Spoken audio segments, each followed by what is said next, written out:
सुप्रभात छात्रों। हम रामवृक्ष बेनीपुरी जी का ने जो रजिया रेखा चित्र है उसके बारे में चर्चा कर रहे थे।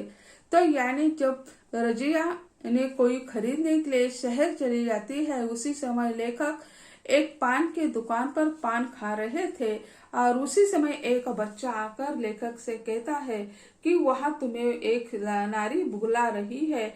तो वहाँ यानी पान के दुकान पर खड़े लोग देख रहे हैं अब क्या है, तो वो सभी निकल जाते हैं। उसके बाद लेखक उसके पास पहुंच जाते हैं तो वही यानी उन्हें रजिया मिलती है और उनका पति जो है हसन यानी पान लाने के लिए गया था, वो पान लेकर आ जाता है और उसी समय वो कहती है, अरे मालिक को थोड़ा पान तो खिलाओ, इनके घर पर हम जब जाते हैं ठूस ठूस कर खा लेते हैं, ऐसे कहती है।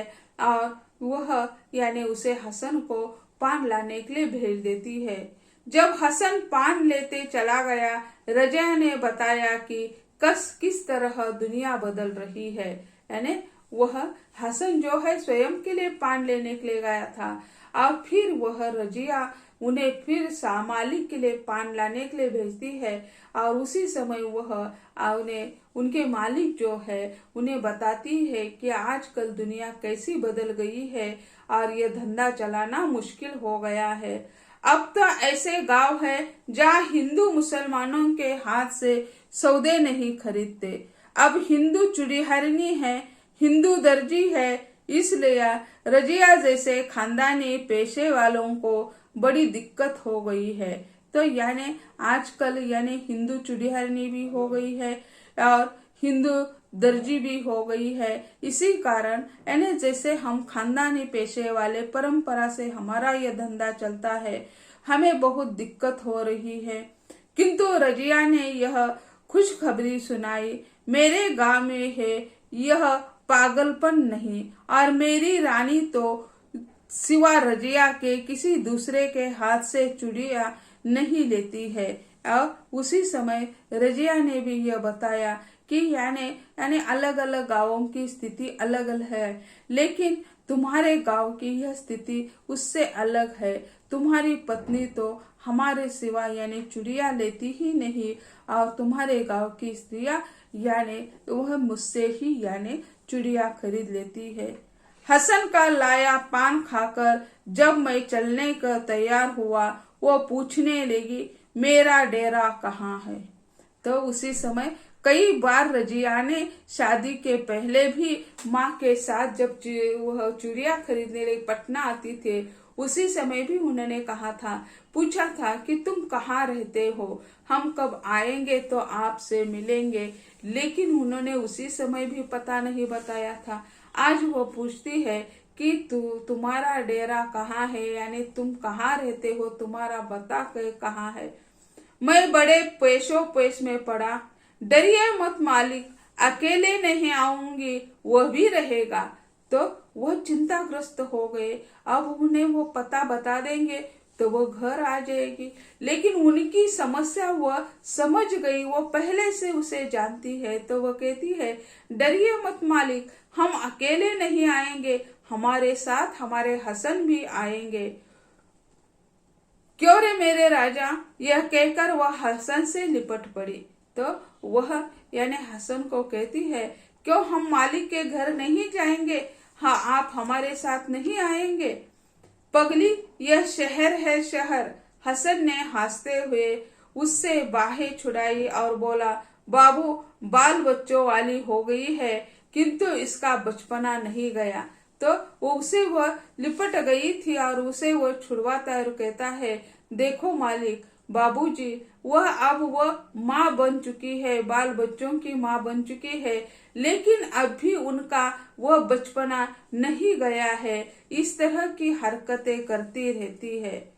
और दूसरे दिन पाता हूँ रजिया मेरे डेरे पर हाजिर। उन्होंने यानी इच्छा न होते हुए भी अपना पता बता दिया और दूसरे दिन रजिया उनके घर पर पहुंच ही गई।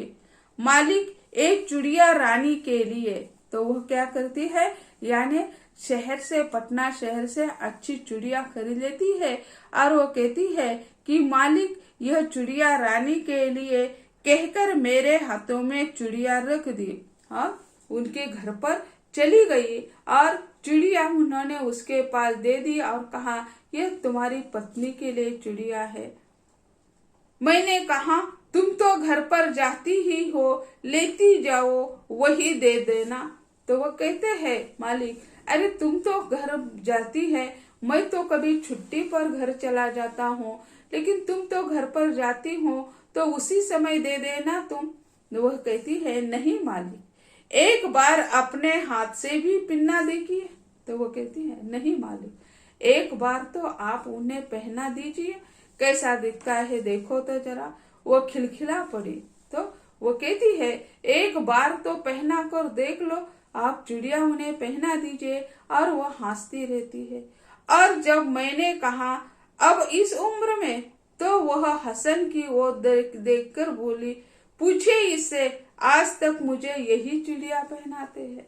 तो वह कहते हैं कि ठीक है, लेकिन अब इस उम्र में उसे अपने हाथ से चिड़िया पहनाऊं। तो वह कहती है, अपने पति से देखकर कहती है, इनसे पूछिए, आज तक मैंने क्या स्वयं कभी चूड़िया पहनी है? इनसे ही मैं चूड़िया पहनती हूँ। और जब हसन कुछ शर्माया, वह बोली, घाघ है मालिक, घाघ, कैसा मुंह बना रखा है इस समय। लेकिन जब हाथ में हाथ लेता है, ठटक कर हंस पड़ी, इतने जोर से कि मैं चौंक कर चारों ओर तरफ देखने लगा। तो वो मजाक करने लगती है। तो वो कहती है, तो आप वह शर्मा रहा है तुम्हारे सामने, लेकिन जब वह मेरा हाथ पकड़कर चूड़िया पहनाता है, उसी समय देख लेना चाहिए। और उसी समय वह जोर जोर से हंसने लगती है। उसी समय उन्हें आशंका होती है मालिक को कि यानी उनके यहाँ कोई तो नहीं देख रहा है, इस तरह की क्या हो रहा है। हाँ, तो अचानक उस दिन उसके गांव में पहुंच गया। एक दिन यानी अचानक वे रजिया के गांव पहुंच गए। चुनाव का चक्कर जहां न ले जाए, जिस अवगढ़ घाट पर न खड़ा कर दे। नाक में पेट्रोल के धुएं की गंध, कान में साय साय की आवाज, चेहरे पर गर्द गुब्बार का अंबर, परेशान बदहवास। किंतु उस गांव में जो ही मेरी जीप घुसी, मैं एक खास किस्म की भावना से अभिभूत हो गया। यानी एक दौरे के समय, एक चुनाव प्रचार के लिए वे यानी उस गांव में पहुंच गए थे। तो उन्होंने उसका वातावरण का वर्णन कर दिया है कि यानी कैसे पेट्रोल का धुआं जो है वह यानी उनके नाक में वह गंध बैठ गई थी। और आवाज जो है, गाड़ियों की आवाज, साय साय साय, उससे इतने वे यानी त्रस्त हो चुके थे। लेकिन अब उनके सामने कोई पर्याय नहीं था। अब चुनाव का माहौल था, चुनाव में प्रचार के लिए जाना। लेकिन उस गांव में जब उन्होंने प्रवेश कर दिया, उसी समय एक अलग ही अनुभूति उन्हें हो गई। वह अनुभूति यह है कि यानी यह जो गांव था वह रजिया का गांव था। रजिया के गांव में वो पहुंच गया था। यह रजिया का गांव है, यह रजिया रहती थी। किंतु क्या आज मैं यहाँ भी पूछ सकता हूँ कि यहाँ कोई रजिया नाम की चुड़िया नहीं रहती है? वह है हसन का नाम लेने में भी शर्म लगती थी।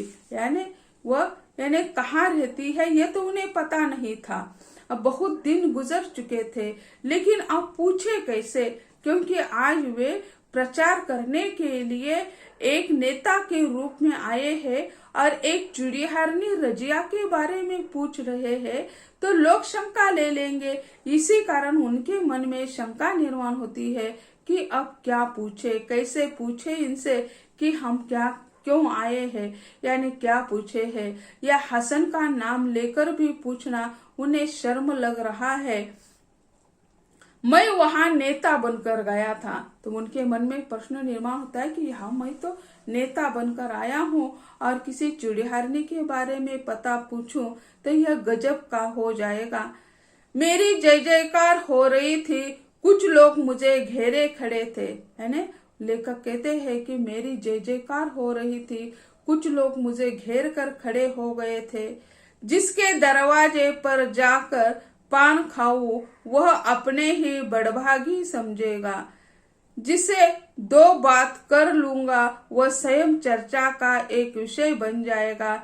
इस समय समय मुझे कुछ ऊंचाई पर ही रहना चाहिए। यानी उन्हें लगता है कि मुझे अब पान खाना चाहिए, अपनी इच्छा से जीना चाहिए, लेकिन उन्हें लगता है कि नहीं, अब मुझे मर्यादा में ही रहना चाहिए, क्योंकि मैं आज यहाँ यानी एक नेता बनकर आया हूँ। अपनी व्यक्तिगत जो भावनाएं है उसका हम यहाँ कोई आदर नहीं रख सकते हैं। जीप से उतरकर लोगों से बातें कर रहा था, या यूं कहिए कि कल्पना के पहाड़ पर खड़े होकर आने वाले स्वर्ग युग का संदेश लोगों को सुना रहा था।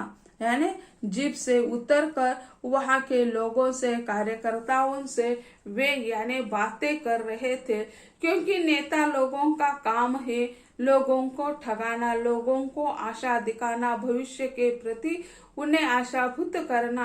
तो यानी स्वर्ण युग का संदेश दे रहे थे, वे ऐसा मानता है। लेकिन किंतु दिमाग में कुछ गुंतियां उलझी थी, यानी दिमाग में ये चल रहा था, यानी वो लोगों से बातें कर रहे थे, सब कुछ चल रहा था, लेकिन दिमाग में रजिया का विषय चल रहा था। किसे पूछो, कैसे पूछो। यानी जीव अभ्यासवश एक काम के लिए जा रही थी, अंतर मन कुछ दूसरा ही ताना बाना बुन रहा था। उनकी जिप चल रही थी, लोगों से बात चल रही थी, लेकिन उनका मन जो है वह कुछ अलग ही ताना बाना बुन रही थी, अलग ही कुछ चल रहा था उनके दिमाग में। दोनों का कोई तारतम्य न था, किंतु इसमें से किसी एक की गति में भी क्या बाधा डाली जा सकती है। यानी वे नेता के रूप में वही प्रचार के लिए गए हैं, लेकिन दिमाग जो है अलग दिशा में जा रहा है, कुछ अलग ही उनके दिमाग में चल रहा है। और वे रजिया का पता पूछना चाहते हैं, लेकिन कैसे पूछे यदि चल रहा है कि अचानक लो यह क्या, वह रजिया चली आ रही है। रजिया वो बच्ची, अरे रजिया की बच्ची हो गई, अरे रजिया फिर बच्ची हो गई। उनके सामने उनके दिमाग में वह चल रहा था, वही उन्हें दिखाई देता है। एक बच्ची उनके सामने आती है तो उसी समय यानी उन्हें रजिया ही बचपन की रजिया है वो दिखाई देती है। अब लेकिन वो कहते हैं कि अब वो बच्ची कैसे हो गई, वह तो अब बूढ़ी हो गई होगी, लेकिन वो बच्ची कैसी हो गई। कानों में वे ही बालियां, चेहरे पर वे ही नीली आंखें, वही भर बाह की कमीज, वे ही कुछ लटे जिन्हें संभालती बड़ी आ रही थी। एक बेटी जो है यानी उनकी तरफ आ रही थी और उन्हें बचपन की रजिया याद आ जाती है। रजिया जैसी दिखाई देती है, वो कानों में बालियां, कानों में जो बालियां है, चेहरे उनके आंखें जो है नीली रजिया की जैसी आंखें हैं, और यानी भरी आंख बाह वाली यानी जो उनकी कमीज है वह भी उन्हें रजिया जैसी दिखाई देती है। और वह वे ही कुछ लटे जिन्हें संभालती आ रही थी। बीच में 40-45 साल का व्यवधान था, यानी 40-45 साल हो चुके, उनकी मुलाकात नहीं हो गई थी। अब वो बच्ची कैसी हो गई, यानी रजिया बूढ़ी होनी चाहिए लेकिन बच्ची जैसी दिखाई देती है, कोई उनके समझ में नहीं आ रहा था। अरे मैं सपना तो नहीं देख रहा हूँ, उन्हें लगता है अरे मैं सपना तो नहीं देख रहा हूँ, अब रजिया बच्ची कैसी हो सकती है।